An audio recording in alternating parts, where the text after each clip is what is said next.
So we are now on chapter 17 of the first section of Moreh Nevukhim. In order for us to really make sense of what the Rambam is going to be telling us in this atypical chapter for what we've seen up until now, we need to get a little bit in depth, sort of knee-deep into Greek philosophy. So I know it's early in the morning, and I know that your minds are just starting to get into gear, but please bear with me. The handout that I gave you is basically just something that I found online that tries to explain Aristotle's approach to change. Now, what do I mean by change? Aristotle had an important idea. His idea was that things that are perfect as they are don't change. And the world, as a general rule, doesn't change. And therefore, if things are the way that they're meant to be, how can change ever take place? This brought Aristotle to a very, very broad conclusion, and that is that there was no such thing as creation, as Genesis. Because the whole concept of creation requires us to believe that at one point there was a necessity for change, from nothingness to somethingness. And Aristotle felt that everything as it is now must have always been the way it has been, because what necessitated a change? There's nothing apparent in creation that necessitated for it to change from what it previously had been. And therefore, everything that it is as it is today is as it has always been. One of the things that I mentioned over the Chag, I don't remember which drush I mentioned it in, is that Aristotle had argued, therefore, for what we call the eternity of existence, or the eternity of everything that is. And Rabbi Yehuda Halevi, as well as the Rambam, both acknowledge that there is soundness to this theory. In other words, using philosophical speculation, there is reasonableness. There's logic dictates that Aristotle is correct, but there is a counter argument to be made for the narrative of creation, and it is equally logical. You just have both sides are presented with challenges, logical challenges. Both narratives can be reconciled with logic in some way. And therefore, the reason why we go with the creation narrative instead of the eternal existence narrative is for one reason and one reason only. It's because we have a Mesorah. We have a Torah that Hashem gave us that tells us that God created the world. If we had no such transmission of the origin of our existence, there would be nothing compelling us to argue for a creation at some point in history. If anything, we could have come up with the opposite conclusion, that everything is as it always has been. And so therefore, you see, there's one section in this handout that talks about puzzles about change. We know that this was a topic that puzzled Aristotle's predecessors. Plato said that real things, what he calls forms, don't change, and restricted change to the realm of appearances, the physical world. Now, Aristotle breaks down the world into sort of two things, or two concepts, form and matter. We've spoken about this idea before, and it's quite important and relevant for the entirety of Moreh Nevukhim for a person to start thinking in Aristotelian terms. I should point out that this is not unique to the Moreh Nevukhim. There are many early medieval and even late medieval Jewish thinkers who use Aristotelian terminology to describe all that exists in terms of form and matter. How do you say form in Hebrew? Anyone? No. Tzura. Tzura is form. Okay. And how do you say matter? Chomer. Chomer and tzura. Matter and form. Those are the terms. Anyone who studies Maharal, who was late in the game when it comes to Aristotelian philosophy, he lived at a time in the 16th century when Aristotelian philosophy was becoming passé. It was almost on its way out, and the Maharal adopted much of the terminology of Aristotle, which he received from his forebears, in trying to make sense of the world and all of that exists around us, the world that God created in terms of Chomer and Surah. Okay? And it clearly is in Kabbalistic literature as well, the terms Chomer and Surah. But it originates with Aristotle. Now, if something which is form, as Plato said, is the truest reality, it is the most real thing, because it is unchanging and it exists outside of our physical world. What do I mean by form? It's the idea that gives shape to anything in the physical world. The example that we gave in the past, which we'll always come back to, is the chair that is right next to me. The chair is a composite of form and matter. It has the form of a chair. Where did that form come from? It came from the minds of the people who created it. What is the matter of the chair? What is the chomer of the chair? It's the metal, it's the fabric, it's the threads that make the upholstery, it's the padding. All of that had to be shaped into something, and it was shaped into something by the mind of the artisan who manufactured the chair. Okay? So that's everything that exists. You can't have pure matter and you can't have pure form existing in our world. Everything that exists in our world is a composite of form and matter. The question, though, is, what does this have to do with change? So what it has to do with change is, how do things change in our world? If Aristotle believed in steady stateness, that everything is as it should be and nothing should change, how do things change? There has to be a third ingredient in our universe, and he says this in his Physics, his book called Physics. There has to be something else that exists that gives rise to change. What gives rise to change? When matter senses a deficiency within itself, that deficiency is the third ingredient that is necessary for change. When matter experiences or senses deficiency within itself, it calls upon itself, so to speak, form to attach to it, and that form changes the matter. So, Aristotle gave two examples of this in his book of Physics, which I have underlined for you. The two examples that he gives are a man, you'll like this, Yisrael, a man who was unmusical becomes musical. So you have a human being, does not know anything about music, cannot play the trumpet.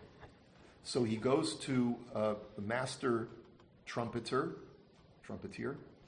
and who teaches him how to play trumpet. He now, after years of study, now becomes a musical person.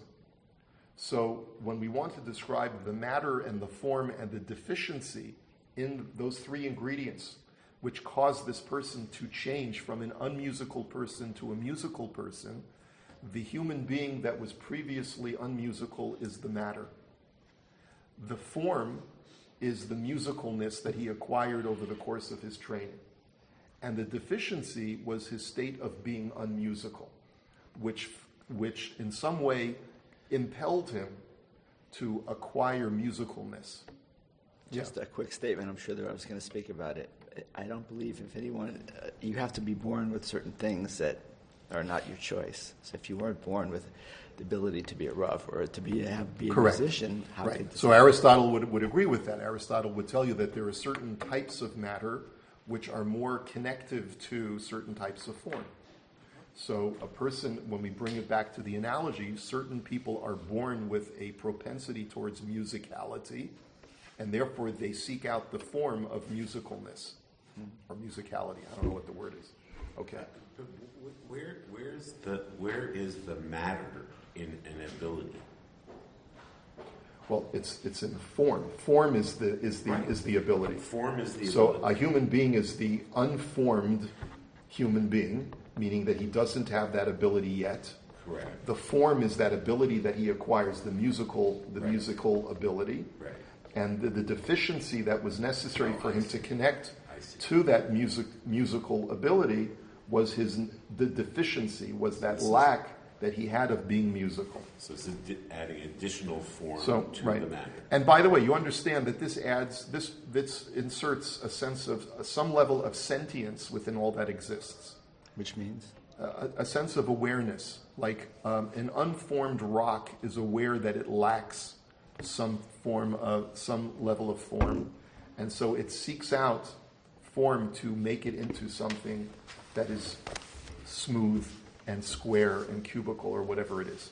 Okay? The second example that Aristotle gave is shapeless bronze, a hunk of metal, of bronze, and it becomes a statue. So in that case, the subject or the matter is bronze, the form is statue, and the privation, what we're going to see is called privation or deficiency, is its shapelessness. And there's a sense that the matter has that it is shapeless. It seeks out form to make it whole or to make it become more than what it previously was. And that's how change takes place in the physical world. People change, hunks of metal change. All things that are given to change can only change because of a differing relationship between the form and the matter that is creating the composite. And that drive to change arises out of the awareness or some level of consciousness of deficiency or what we call privation. Okay? That's what we're going to be discussing today in the Moreh Nevukhim in this chapter. Now, why the Rambam addresses it specifically here, I'm going to get to that shortly, but that's sort of the necessary introduction. So it comes along the Rambam. Let's begin the text. Do not think that only the divine science should be withheld from the multitude. Now, here the Rambam is talking about esoteric knowledge. What do I mean by the word esoteric? By esoteric, we've talked about this idea very extensively when we looked at the introduction to the Moreh Nevukhim, is that the Rambam believes that certain information should be hidden from people who are not prepared to hear it. You can't handle the truth, is the famous Jack Nicholson line. And the Rambam says there are certain people who can't handle certain pieces of information. When it comes to information about metaphysics or about God, the divine realm, those things have to be hidden. But the Rambam says, I'll go even one step further. Not only divine science should be withheld from the multitude. This holds good also for the greater parts of natural science, or what he would call physics. There's metaphysics, which is about the heavens and divinity. And then there's physics, which is about the natural order of the world. Even that, there are some people who are not ready to fully understand it, and it has to be therefore presented esoterically, which means you give a surface veneer to the information and you don't reveal it outright. Which means also that you can sometimes speak in riddles or metaphors. And this is what all of Moreh Nevukhim is about, speaking in riddles and metaphors. Okay? Now, in fact, we have repeatedly set down for you our dictum, the account of the beginning, or Maisa Bereshis, should not be taught in the presence of two men. This is a Mishnah in Chagiga that the Rambam said forms the foundation of Moreh Nevukhim, which is that you don't teach Ma'aseh Bereshit publicly, and you certainly don't teach Ma'aseh Merkava, which is the act of the chariot, which he said is divine science or metaphysics. You certainly have to restrict that even further. This is not only the case with regard to people adhering to law, but also with regard to the philosophers and learned men of the various communities in ancient times. Meaning, this is not just a Torah principle.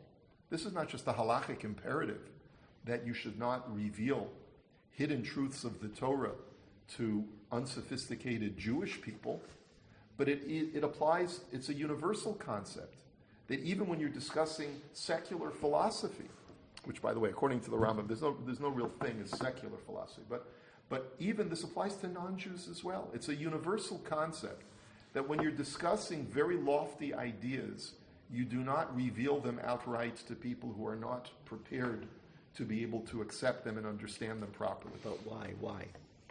because it can be damaging, it can be injurious. Just like if you try to reveal state secrets to someone who could use them to be destructive politically, information that a person is not yet ready to understand can be used destructively in that own person's life. They can misinterpret it, they can come to the wrong conclusions about things, and then carry out their lives in a destructive manner. That's the general idea.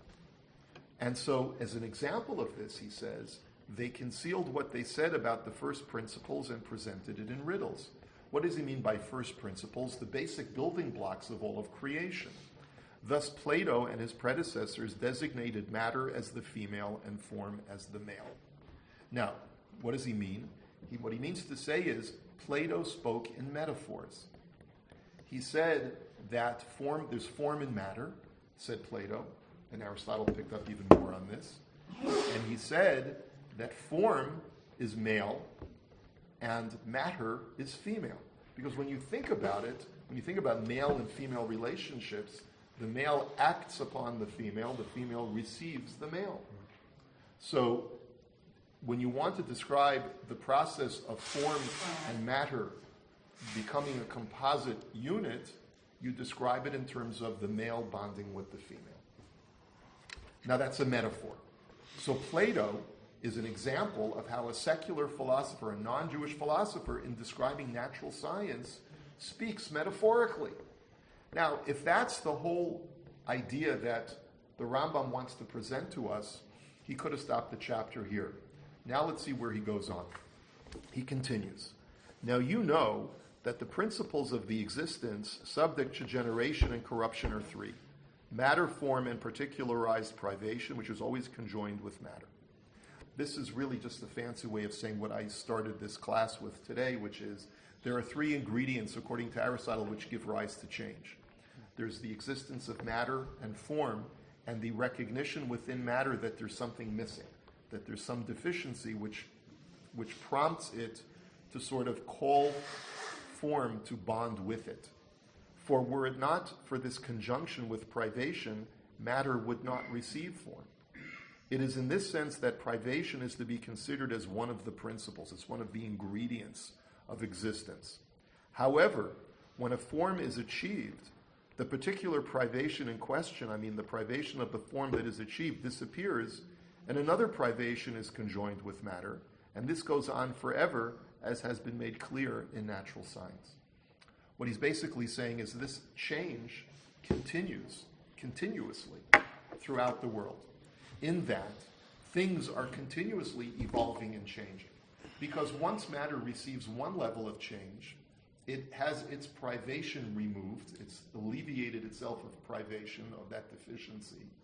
But then there's a tendency for matter to always never be satisfied, so as it were, with its current state of being matter bonded with form, and it seeks out, it acquires a new level of privation, which means that, to go back to our analogy of the man who's unmusical. So today he's unmusical, and over the course of a year he becomes musical. But then he realizes that he's only learned to play the trumpet, but now he wants to learn to play the guitar. So, in other words, at one point he caused the privation to disappear, the trumpeting skill, he caused that to disappear because now he's acquired trumpeting ability. But now he discovers within himself that he can't play guitar now. So he discovers a new level of privation, which he again seeks to fill. And that causes the next chapter of change in his life, which is to go from not only being a non-trumpeter to a trumpeter, but also from a non-guitarist to a guitarist, and so forth and so on. And so that's the process by which things continue, not only change once, but continue to change in constant iterations of change, and keep going on and on from there. So, basically, however, when a form is achieved, the particular privation in question, we just read that. Now, as even those upon whom the charge of corruption would not be laid in the event of clear exposition use terms figuratively and resorted to teaching in similes, how much all the more is it incumbent upon us the community of those adhering to the Torah not to state explicitly a matter that is either remote from the understanding of the multitude, or the truth of which, as it appears in the imagination of these people, is different from what is intended by us. Know this also. And so he concludes the chapter by basically saying that if philosophers use this technique of metaphor to mask the reality of what they were trying to communicate, in order to be able to protect people from knowledge that they're not prepared for, then certainly this should be true when it comes to people who are studying Torah, to really, really lofty ideas. How much more so is it incumbent upon us to make sure that people do not err in their understanding of very, very deep concepts of Torah, and get it wrong and then misinterpret it. And so therefore we have to be very careful as we proceed. And that's the whole message that the Rambam is communicating in this chapter, which is, as we've mentioned in the introduction to the Moreh Nevukhim, we need to speak esoterically because some people will misinterpret what we say if we say it outright. We therefore have to use metaphor. We have to use analogy. We have to use all different kinds of literary devices to mask carefully what the truths of what we are saying are. So the first question is, why here? Why is the Rambam introducing this idea specifically in the 17th chapter of the first section of Moreh Nevukhim? And we've always striven to provide some level of continuity to what the Rambam's discussion. So if you recall, I know it's been a long time ago since we discussed the previous chapter, chapter 16, but I want you to recall what chapter 16 was all about. Chapter 16 was about the word tsur, which is what? What does the word tsur mean? A rock. A rock. And who is known as the ultimate rock?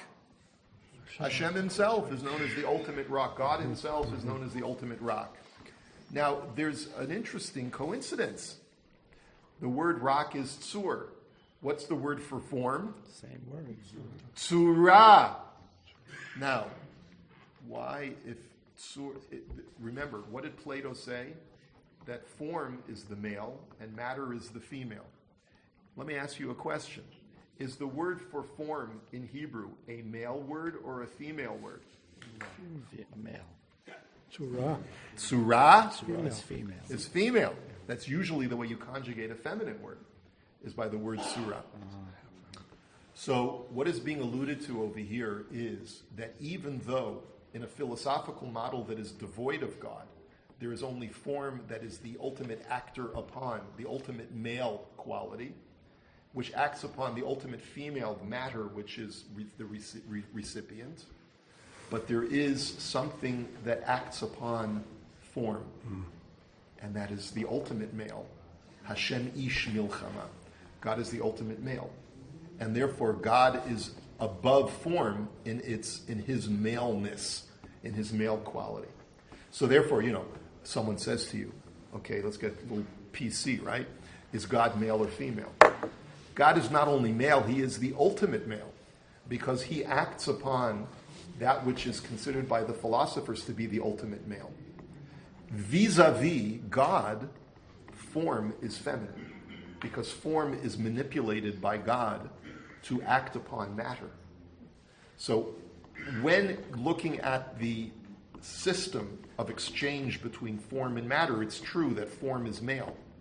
But when looking at the larger system of how God operates the universe, then even form is female in the respect that it receives its instructions of action from the Almighty, from the Ribono Shel Olam.